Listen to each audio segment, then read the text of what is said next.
Hello, everyone, and thank you for joining us today. I am Louise Baschet, co-founder of Horiana and head of the Advanced Methods Department. And I am with Mary.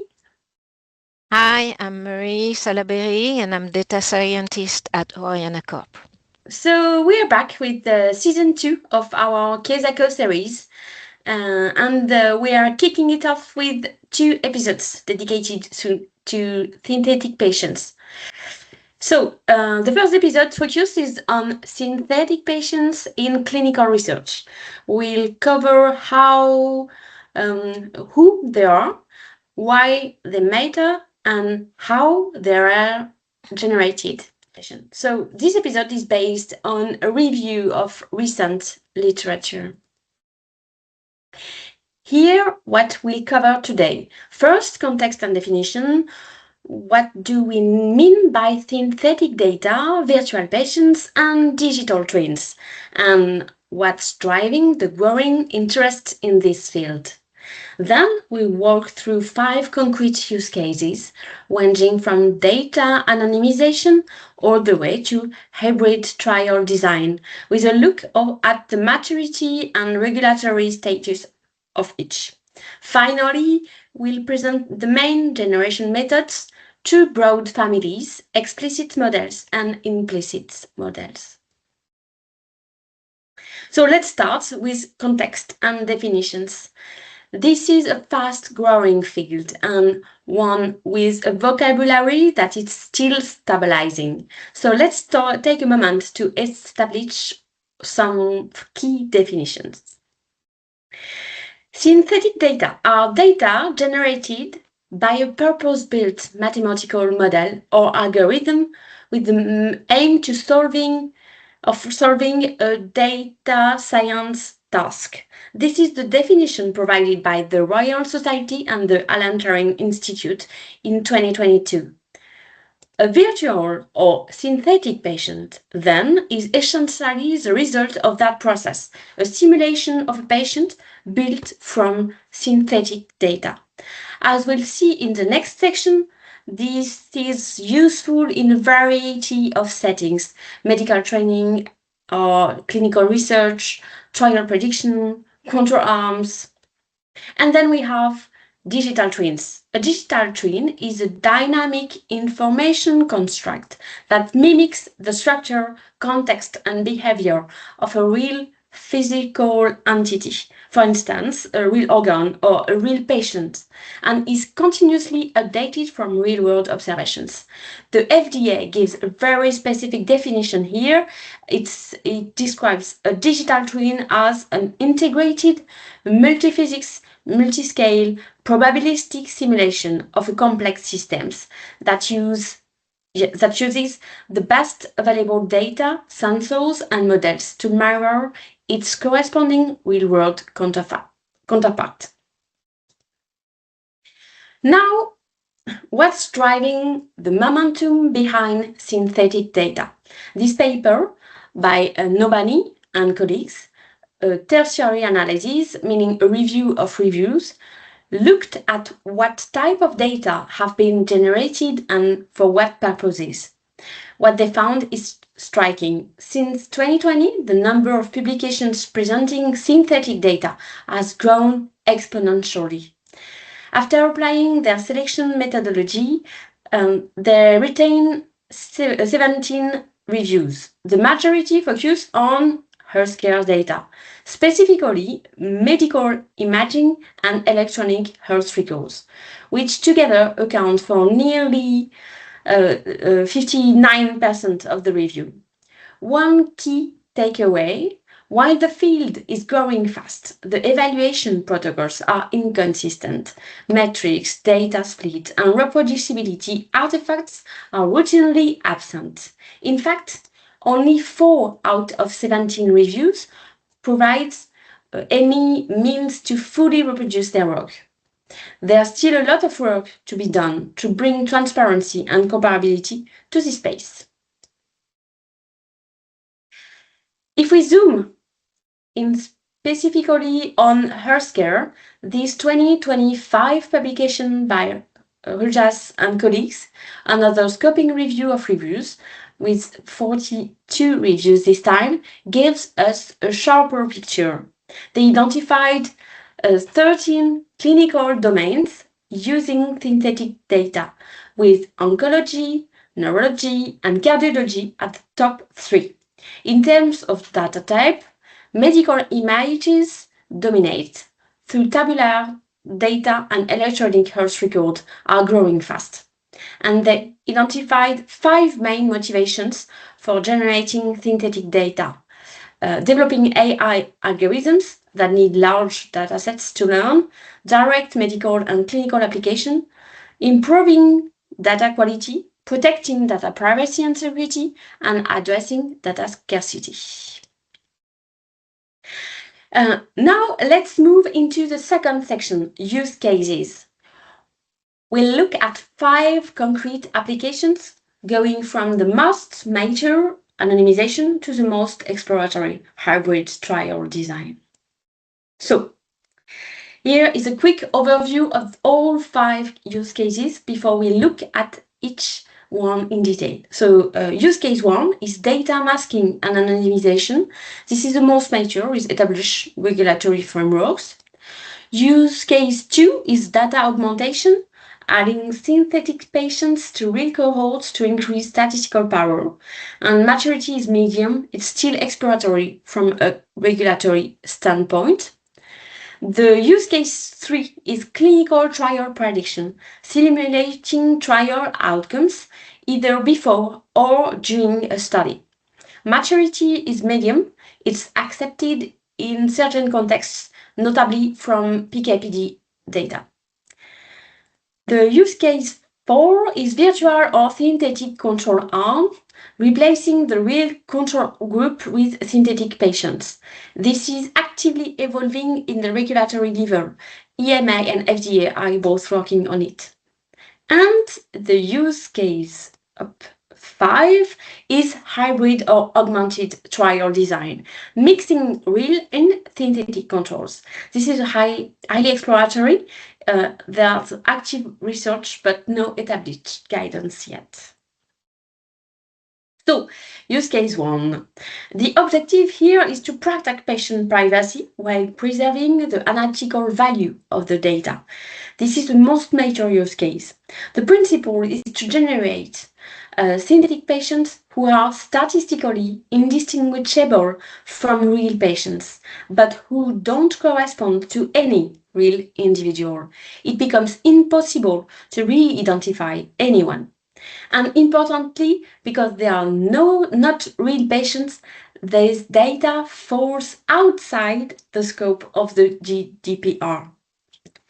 So, for example, a 2020 study by Ryan Benjamin and colleagues used a model on 5 different use cases, showed that for large cohorts with simple models, you get good accuracy and strong concordance with real data. For smaller cohorts with more complex models, results are more moderate. But trends are still correctly captured. A key practical advantage is because synthetic data is fast, safe, and repeatable from the authors. It removes the need to go through any ethics committees for preliminary analysis. It can also enable access for researchers outside the institution without exposing real patient records. That said, and this is important, the French Health Authority, the HAS, has been clear in recent methodological guidance. Simulated data does not constitute evidence. It needs to be verified on real data, but it can be very useful for exploratory analysis and hypothesis generation. The second use case is data augmentation, increasing the power of a sample by adding synthetic patients to real data. Historically, they has been used extensively for AI development in medical imaging. You have a limited set of images and you want to give your model more variety to learn from. The principle is straightforward. Take real patient data, add synthetically generated patients and obtain an augmented cohort with greater statistical power and potentially greater diversity. A typical pharma scenario, you have a rare tumor subtype with only 80 patients, far too few to analyze subgroups. By generating, let's say, 220 synthetic patients, you end up with a total of 300. So, and now subgroups analysis become feasible.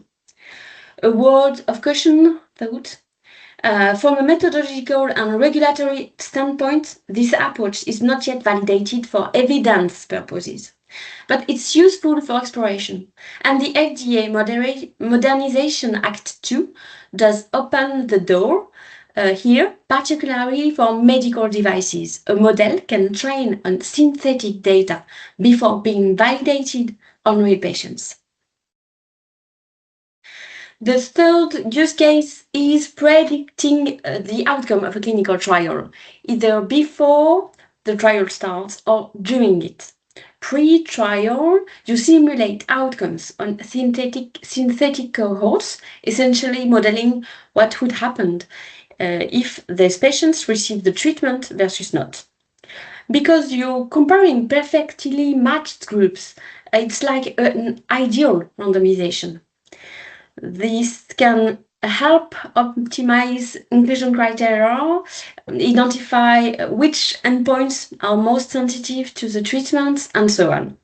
The caveat is that you can only discover what you've modeled. You won't detect unexpected adverse events, for instance. But it's useful when you already have information on the relationship between patient characteristics and outcomes. In trial, you can use early interim data to predict long-term outcomes. For example, predicting 5-year overall survival from a 1 year and a half data. This has been done, for example, in the ECMO device context, where more than 300 patients were analyzed using a CT GAN. We are going to talk about this model later, resulting in better trial optimization, reduced patient risk, and lower trial costs. Let's me briefly explain what, and before we go through the use case 4, just let me briefly explain what an external control arm is, because it's the foundation for both of the use case 4 and 5.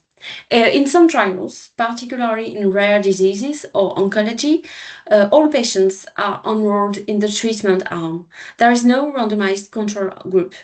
To still make a comparative assessment, we built a control arm from historical data. Patients who received standard of care matched to the trial population using statistical methods. The use case 4 takes this further. Instead of using real historical patients, the entire control arm is made up of synthetic patients, generated to have exactly the same characteristics as the treated patients, then simulated as if they hadn't received the treatment. The use case 5 is a hybrid or augmented trial design, and it's actually a blend of the two previous approaches. Here, you do have a randomized control trial, but the randomized control group is small. To increase its statistical power, you augment it with synthetic patients generated either from the real cohort, historical cohort, and also from the randomized treated cohort. So the key requirement is to have sufficient comparable data to the trial populations. Let's summarize the landscape. So a standard RCT, randomized clinical trial, with 100% of randomized real patients in the control arm is the gold standard. An externally controlled trial uses all the control arm is based on historical real-world data or previous trials. And there are established EMA and FDA guidelines for this.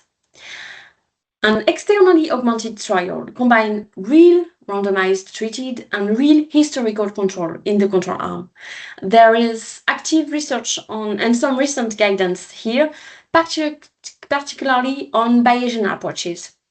And then, because it's the topic of today, the two last designed, a virtual controlled trial with 100% of synthetic patients as comparator is still exploratory and no regulatory guidance yet.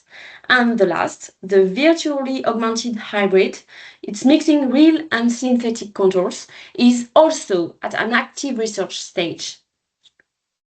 When does this become relevant, particularly in rare diseases where randomization raises ethical concerns, pediatric oncology, for instance, or when there's an unmet medical need with no standard of care, and it requires strong historical data to build this model from.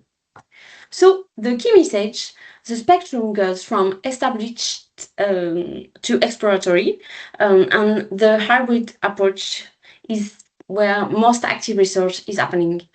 I let Mary explain the generation methods. All right, so we will now present some generation methods for the synthetic patients.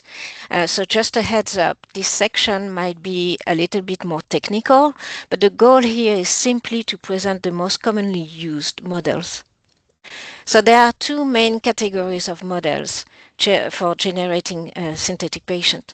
There's the explicit models and the implicit model.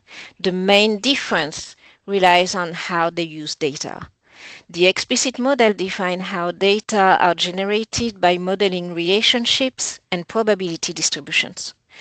The implicit model, on the other hand, learn patterns directly from the data without explicitly specifying the underlying distribution or relationships. So let's start with the explicit models and more specifically the statistical ones. The statistical model learns patterns and relationships between variables directly from observed data using equations, for example, regression models or Cox model for survival analysis. They are generally better suited for prediction tasks. As an example, Cipriani et al. Fitted a spline-based survival model on real data. Then they used regression models to generate synthetic covariates, and then these were plugged directly into the survival model to simulate survival times. So this method gives realistic results and it works well with small data sets. So one limitation though is that it may not scale well to high dimensional data. Now let's move to a different approach, the mechanistic models. So mechanistic models use biological, physiological, and pharmacological knowledge to simulate how the body works, for example, PK/PD models or tumor growth models. They typically rely on differential equations, which can become complex and are harder to implement than other approaches, but they produce highly realistic synthetic data for the model process. In this slide, we see that Creamer and al. Used a mechanistic model for in silico trial. They modeled tumor immune dynamics using ordinary differential equation, calibrated on real clinical data. This allowed them to generate synthetic patients and simulate a full clinical trial. The author suggested that this approach could help prepare and optimize future randomized control trials. Bayesian networks take a different angle. They explicitly model the relationships between variables using a graph called DAG, the directed acyclic graph. They combine observed data and expert knowledge to generate coherent synthetic patients, meaning that relationships between variables are preserved. For instance, a synthetic drug dose can be linked to a patient age and weight. So in this slide, we see the DAG from van der Staap and al. In their cancer study. Nodes represent variables, and edges represent the dependencies between these variables. DAGs can be automatically generated using algorithms such as the taboo search, although this may produce questionable relationships sometimes, or manually constructed by experts, or a mix of both.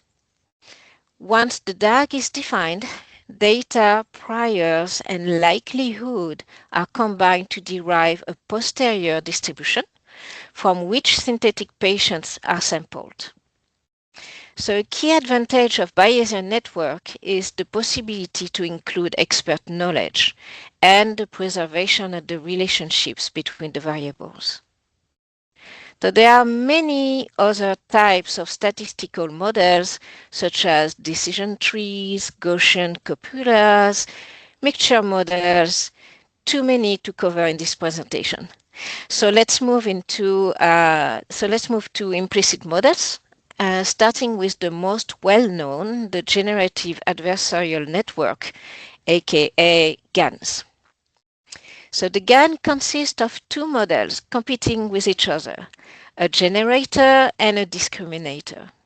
The generator acts as a forger and uses the real data to create the synthetic ones. And then the discriminator is like a detective, receiving both the real data and the synthetic ones. It then tries to separate the real data from the synthetic ones, and this process repeats in a loop where the generator updates its model to better fool the discriminator. There are different variants of GANs, and they are widely used for generating synthetic patients. These models give good results, but they require a larger dataset than explicit models. Some common limitations include training instability, where the model fails to converge, and mode collapse, where the generator produces limited diversity and may underrepresent rare patient subgroups. So GANs are powerful, but they can be unstable. VAEs offer a more stable alternative. Variational autoencoder, VAEs, consist of an encoder and a decoder connected by a latent space.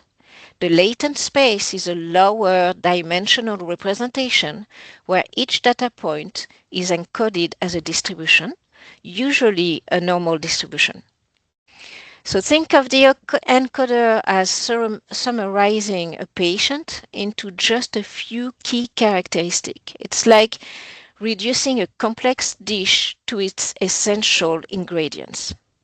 And then the decoder takes those ingredients and reconstructs a full patient, similar to the original, but never exactly the same.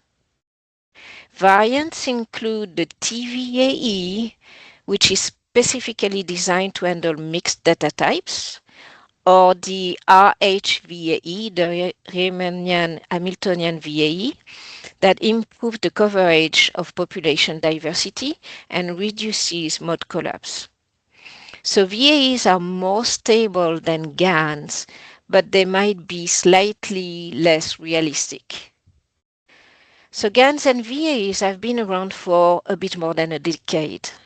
Diffusion models are more recent. The foundational paper by O and al. Was published in 2020, and their application to tabular data is still emerging. They are best known for their incredible ability to generate images. To simplify, they start with real data and progressively add noise until it's purely random noise. Then the model removes the noise to reconstruct realistic data. The denoising, though, is not a perfect reversal, so each step introduces randomness, so the result is always new and plausible, but never a copy of the original. The image generation analogy actually helps here. So when DALI, for example, the model from OpenAI, generates a cat from noise, it doesn't reproduce the same cat. It generates a new one that's consistent with what a cat looks like. And the same logic applies to synthetic patients. So finally, a tool that you've certainly heard of, the large language model. So the large language model, the LLMs, are another emerging tool thanks to their recent improvements. They can generate tabular data, but the quality of the output depends heavily on the prompt. The prompt needs to be very specific, or you need to include a sample of the real data, which raises some confidentiality issues. One key limitation, of course, is hallucination. LLM may generate clinically implausible combinations of variables. That said, they can be powerful when combined with other models. For example, they can generate a DAG for a Bayesian network based on literature. A review from Kavashi and al. In 2025 examined utility and privacy metrics in synthetic patient generation from studies published between 2018 and 2024. They identify 49 different methods, and 1/3 of those are GAN-based. It shows a strong growth in implicit models.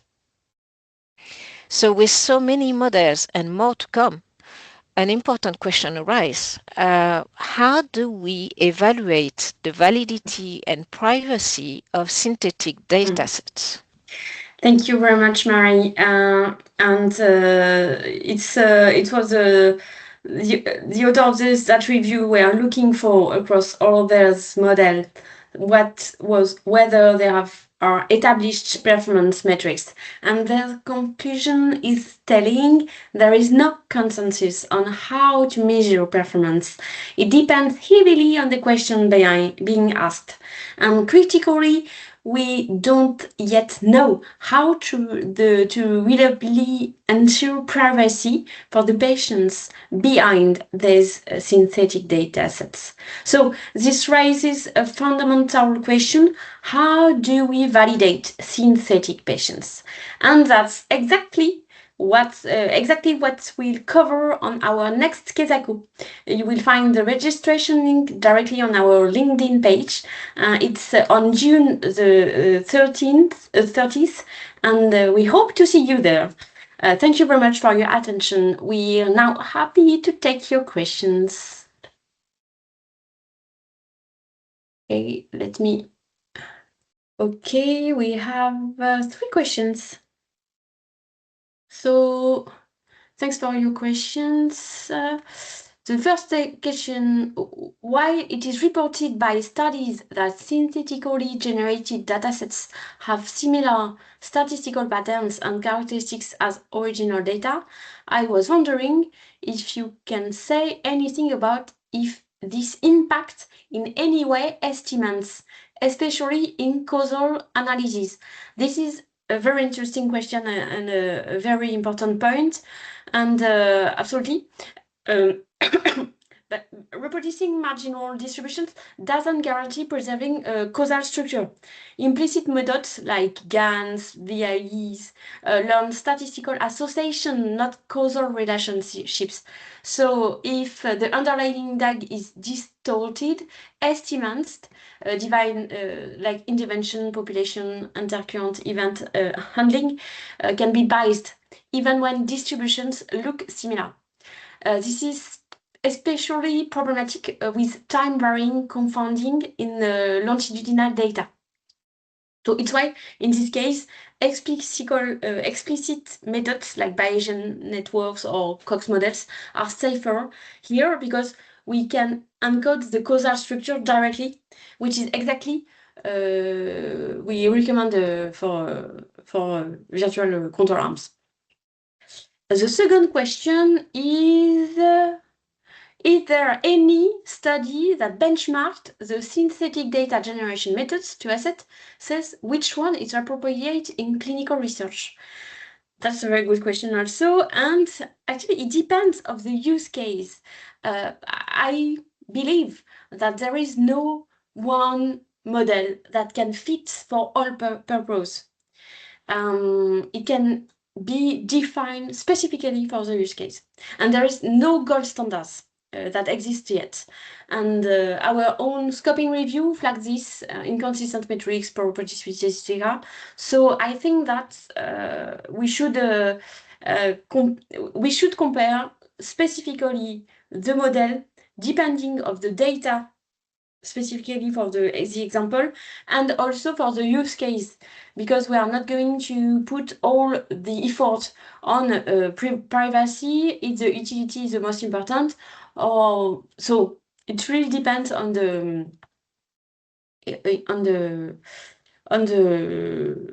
specific question.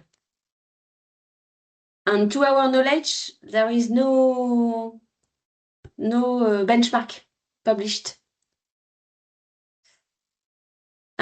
So the third question is, what are the main types of medical data that these methods generate? And there any implicit methods out there that generate medical ACU time series, for example, using transformers? How do we usually validate this?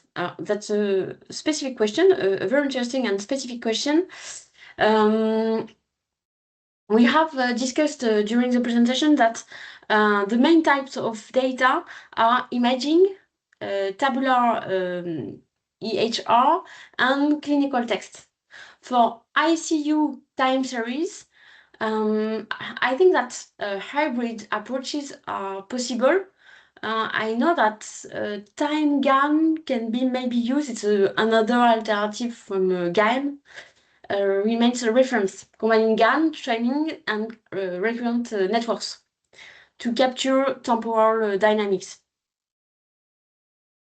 What about validation? I think that we can just recommend for the metric of validation to register to the next KEZAKO in a few weeks.